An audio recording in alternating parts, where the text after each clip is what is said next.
Thank you very much to everybody, all of you. I'm very glad, happy for this meeting, and also for the response to my public appeal. We are about 50, maybe more parties, political movements. We are here in order to say that there is an alternative solution to the only solution that our governments are offering to us within the European Union and within the NATO summit a few kilometers from here. I want to thank you from the bottom of my heart. It is deeply moving to see so many people and voices from across Europe united by a shared vision in these uncertain times. One day, when our children will ask us, where were you when NATO was stealing our future? We can reply, we were in The Hague. One day when our children will ask, where were you when war started between Israel and Iran? We can reply, you were in The Hague, standing for peace. When they will ask to us, where were you when the Palestinian people were being massacred? We can reply, we were in The Hague, denouncing the genocide in Gaza.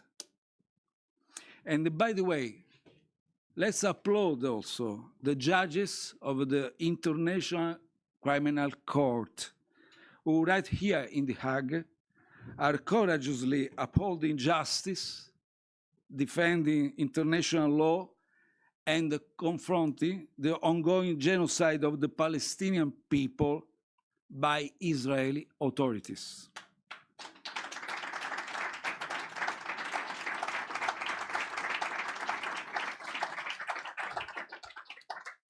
Our children can be proud of us.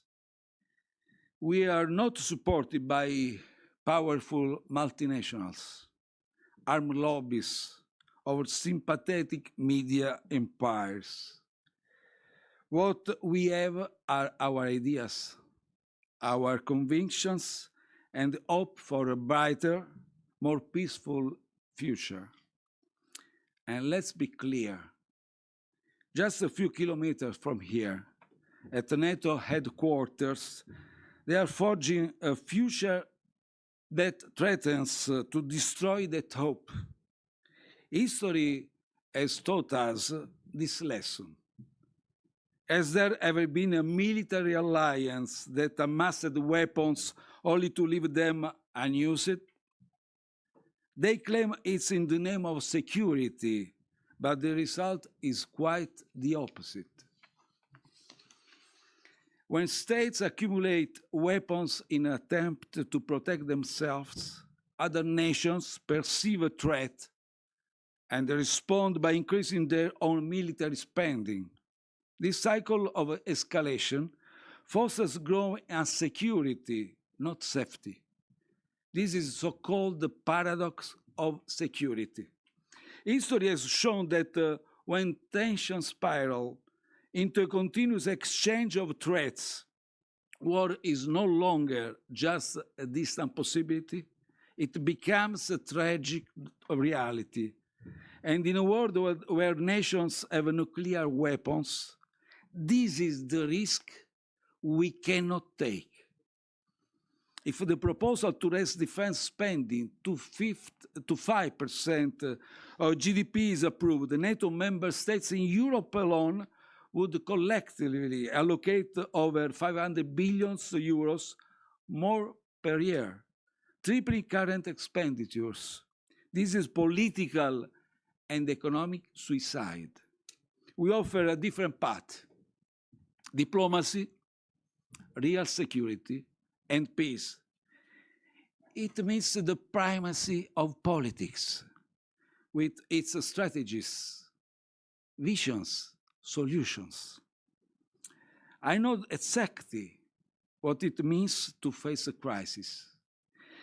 I was Prime Minister of Italy when the COVID-19 pandemic struck the world.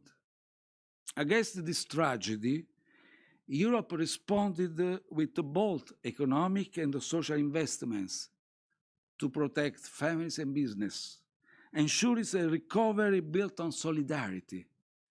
Today, in the face of growing global instability, Europe is taking a far riskier path, a fragmented rearmament strategy handed over to the discretion of individual member states.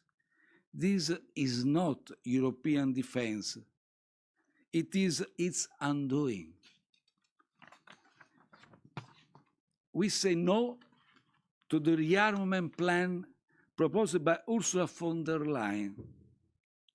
We say no to the diverting cohesion funds toward defense, and we say no to the proposal to invest what remains of the next generation EU into military spending. And I'm glad also to announce that just a few hours ago, Commissioner Yuri of the European Parliament approved the decision to appeal before the European Court of Justice the plan of rearmament. This is the first victory of this movement. This is the first victory of all of us, and this is the first victory of our democracy. We say no to the militarization of Europe's economy. We think that the priority of our citizens is not to invest in arms. We say yes to the peace. We say yes to diplomacy. We say yes to shared prosperity and social investment. We say yes to politics with capital P. And so to conclude, when our children one day will ask us, what did you do to prevent the Third World War? We can reply, I did everything.